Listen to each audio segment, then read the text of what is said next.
Hello दोस्तों, नमस्कार। आज की कहानी है मूर्ख बहू की फनी कहानी। एक था बनिया। एक बार वह व्यापार के लिए परदेश जाने लगा। जाते जाते अपनी बहू को बुलाकर उसने कहा, मैं परदेश जा रहा हूँ, तुम अच्छी तरह रहना। बच्चों को भी संभालना और अपनी सास का भी अपने बच्चों की तरह देखभाल करना। याद रखना, माँ से कोई काम मत करवाना। बहू ने बोला, ठीक है, मैं आपकी बात समझ गई। मैं वैसा ही करूंगी जैसा आपने बोला है। आप आराम से जाइए। बहू ने बात ध्यान में रखी। बनिया तो चला गया। बहू ने दूसरे ही दिन माँ जी से कह दिया, माँ जी, आपके बेटे मुझसे कह गए हैं कि माँ को अपने बच्चों की तरह संभालना और उनको कोई काम मत करने देना। अब आप घर का कोई काम मत कीजिए। आप तो इन बच्चों के साथ खेलिए, खाइए और मौज करिए।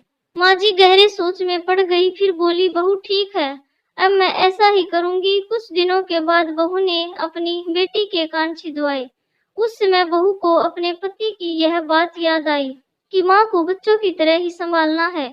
इसलिए बहू ने माँ जी के कान छिदवाने की बात सोची। उसने माँ जी से कहा, माँ जी चलिए, आपके कान छिदवाने हैं। सुनकर माँ जी घबरा उठी। उन्होंने बहू से कहा, बहू मुझे अपने कान नहीं छिदवाने हैं। क्या अब मैं अपने इस बुढ़ापे में मैं कान छिदवाऊं? बहू बोली, जी नहीं माँ जी, आपको तो यह करना ही होगा। मैं नहीं चाहती कि आपका बेटा मुझे कुछ कहे, इसलिए आपको मैं अच्छे से देखभाल करूंगी। मेरी दोनों आंखें बराबर हैं, जैसी लड़की है वैसी आप भी। माँ जी मन ही मन समझ गई और सुनार के पास बैठकर उन्होंने अपने कान छिदवा लिए। सुनार के कान छिदने और कान में धागा भी डाला।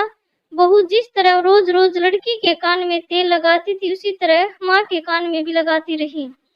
थोड़े दिनों बाद बहू ने अपनी बेटी के लिए बाली बनवाई तो उसे अपने पति की बात याद आई। फिर उसने माँ जी के लिए भी बाली बनवाई और कहा, आइए आपको यह बाली पहना दूं। माँ जी ने कहा, बहू मुझको बाली क्यों पहनाती हो? मैं बूढ़ी हूँ, मुझे इसकी जरूरत नहीं है। बाली तुम अपनी बेटी को पहनाओ, मुझको नहीं पहननी है। लेकिन बहू नहीं मानी। जबरदस्ती करके माँ जी को बाली पहना दी। इसके पश्चात माँ जी छोटे बच्चों के साथ अपना मनोरंजन करती, घूमती, खेलती और कई तरह के मौज मस्ती करती। बहू ने एक बढ़िया दिन देखकर अपने बेटे को नाई से चोटी रखवा ली। फिर बहू को माँ जी की याद आ गई। माँ जी बच्चों के साथ खेल रही थी। उन्हें वहां से बुलवा लिया और कहा, माँ जी आइए, नाई के सामने बैठिए। अपने लड़के की तरह मुझे आपके सिर पर भी चोटी रखवानी है।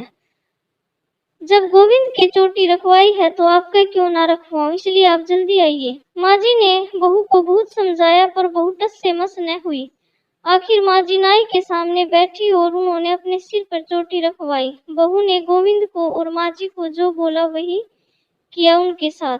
बाद में बहू रोज माँ जी की चोटी में तेल डालती, चोटी गूंथती और सर पर ओढ़नी डालकर माँ जी को बच्चों के साथ खेलने के लिए भेजती। जब खाने का समय होता तो बहू उनको आवाज देकर बुलाती है। ऐसे ही रोज का हाल था। जब बेटा घर वापस आया तो सबसे पहले उसने बहू से माँ के बारे में पूछा कि माँ कैसी है और कहाँ है, मुझे उनसे आशीर्वाद लेना है। बहू ने बताया, माँ जी तो बच्चों के साथ खेल रही है, यही कहीं होगी, आ जाएगी। बेटे ने पूछा, क्या कहते हो? माँ गली में खेलने गई है। गली में तो बच्चे खेलते हैं, क्या बूढ़ी माँ कहीं खेलने जाती है?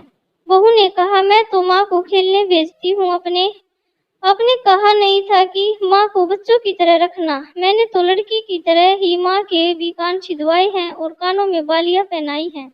जब लड़के की चोटी रखवाई तो मैंने माँ की भी चोटी रखवा ली थी। जब मैं सबको खेलने भेजती हूँ तो माँ को क्यों न भेजूं? मुझको सबके साथ साथ एक सा व्यवहार करना चाहिए। पति समझ गया कि उसकी मूर्ख स्त्री की अक्ल का दिवाला निकल गया है। बाद में पति के कहने पर बहू ने माँ को पुकारा। माँ जी गली में से खेलती खेलती आई और अपने बेटे को देखकर उसकी आंखों में आंसू छलछला आए। माँ की हालत देखकर बेटा भी दुखी हो उठा। बहू की मूर्खता के लिए बेटे ने माँ से माफी मांगी और बहू को बड़ी उल्टी सीधी सुनाई। तो दोस्तों, आपको ये कहानी कैसी लगी? आशा करती हूँ कि आपको कहानी पसंद आई होगी। तो प्लीज़ कहानी को लाइक करें, चैनल को सब्सक्राइब करें और एक नई कहानी के साथ मिलते हैं। तब तक के लिए बाय बाय, टेक केयर।